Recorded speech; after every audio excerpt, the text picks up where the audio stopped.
Oi pessoal, eu sou a Lucimara, técnica de enfermagem do programa Saúde Integrada Sim. E esse é o nosso segundo vídeo sobre o diabetes. E se você ainda não viu o primeiro vídeo, corre lá, ele ainda está disponível em todas as nossas redes sociais. E hoje vamos falar sobre os sinais e sintomas dessa doença. E quem vai trazer algumas informações é a nossa enfermeira do programa, Helenice. Oi Helenice, tudo bem? Oi, Lucimara, tudo bem? Helenice, para iniciarmos, você pode falar um pouquinho para a gente sobre os sinais e sintomas de alerta e quando que eles surgem? Então, Lucimara, no diabetes, os sinais e sintomas eles surgem em momentos diferentes da doença, dependendo da velocidade, da progressão da doença e também como o nosso corpo está lidando com o excesso de glicose no sangue. Helenice, e quais os sinais e sintomas da glicose alterada? Sabendo que nós temos o diabetes tipo 1 e o diabetes tipo 2. Então, Lucimara, o diabetes tipo 1, geralmente, ele acomete crianças, adolescentes e adultos jovens. Os sinais e sintomas, ele acontecem de forma abrupta e rápida, ou seja, em dias ou semanas, pois o pâncreas para de produzir a insulina de forma rápida e do dia para a noite não temos mais a insulina circulante. Então, nesse momento, os sintomas começam a aparecer quando a glicose já está muito alterada e o corpo já está sem energia. Os sinais mais comuns são a sede intensiva, urina frequente, inclusive à noite, uma fome excessiva. Os adolescentes se queixam muito disso, que comem e é como se não enchesse eles o suficiente, né? O emagrecimento rápido, a fraqueza e o cansaço extremo, que é uma queixa também deles por conta da falta de energia. A visão embaçada e as náuseas e vômitos podem acontecer também quando já estão em casos mais graves ou quando a glicose já passa muitas vezes de 500, né? Então pode surgir a cetoacidose diabética. Helenice, e sobre os sinais e sintomas da diabetes tipo 2? Então, o diabetes tipo 2, por ser mais comum em adultos, né, e que cada vez vem acontecendo mais cedo, ele é de um início silencioso ao longo dos anos. Muitas pessoas elas são diagnosticadas, inclusive em exames de rotina, pois o corpo ele ainda produz uma certa quantidade de insulina, então a glicose ela aumenta gradativamente, mas ela é menos eficaz, o que a gente chama de resistência à insulina.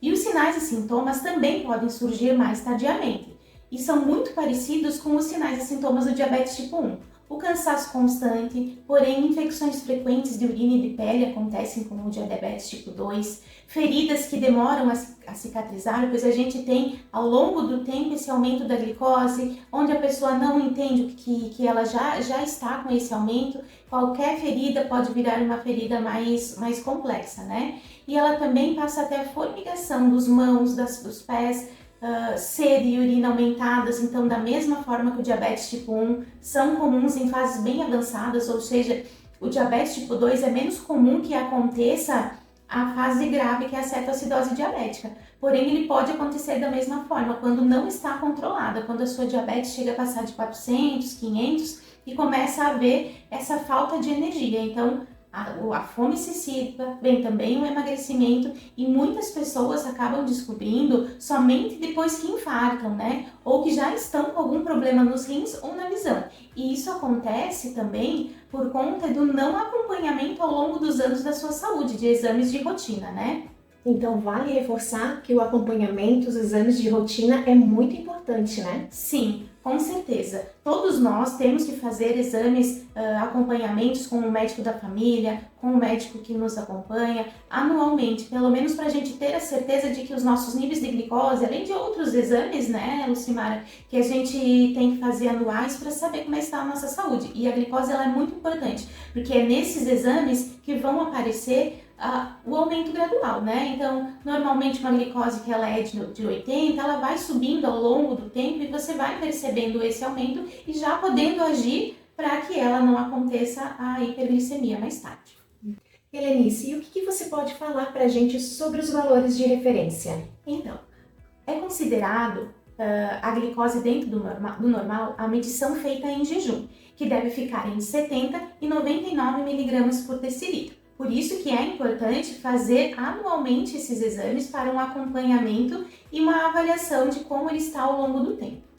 E quando que esses valores são considerados diabetes? Então, essa pergunta é bem importante, né? Porque como a gente falou, principalmente no diabetes tipo 2, ele é ao longo do tempo de forma silenciosa. Então, quando os valores de referência estiverem acima de 126 mg por decilitro em jejum, a gente já pode considerar que a pessoa é diabética. Em qualquer momento do dia que for verificado, que pode ser numa ação realizada, naquele aparelhinho de glicose, então se estiver acima de 200, também podemos considerar. E também quando a hemoglobina glicada, que é um exame de acompanhamento mais eficaz, estiver também acima de 6,5%.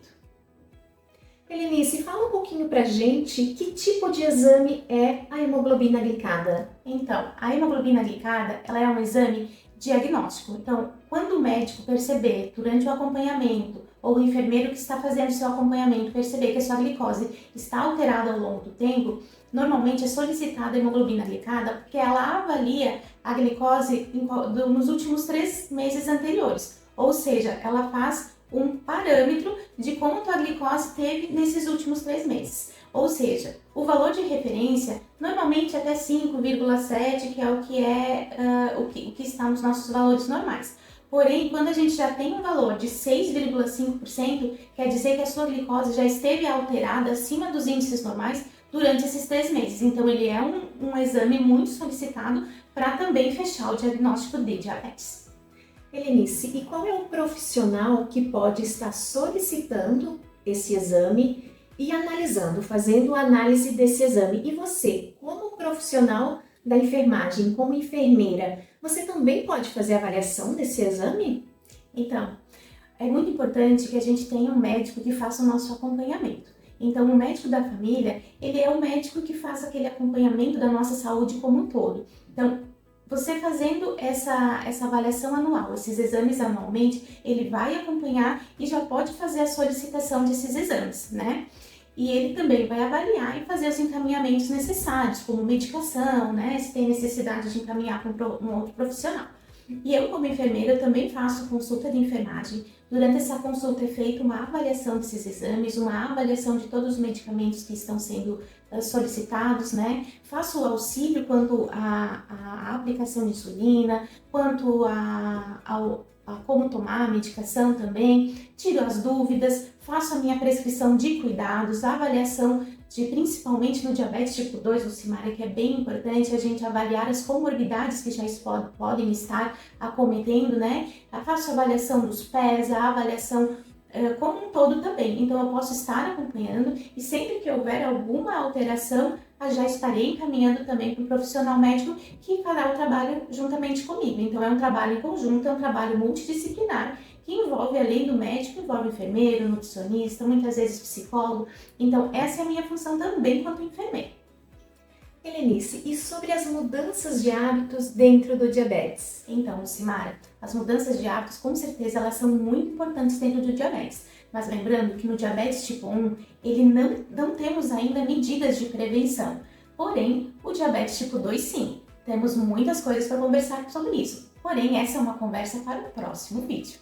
Isso mesmo, no nosso terceiro vídeo, iremos abordar sobre os fatores de risco e prevenção. E lembrando, se você ficou com alguma dúvida sobre o assunto de hoje ou quiser falar com a nossa equipe, é só entrar em contato. Muito obrigado pela sua companhia e até o próximo vídeo.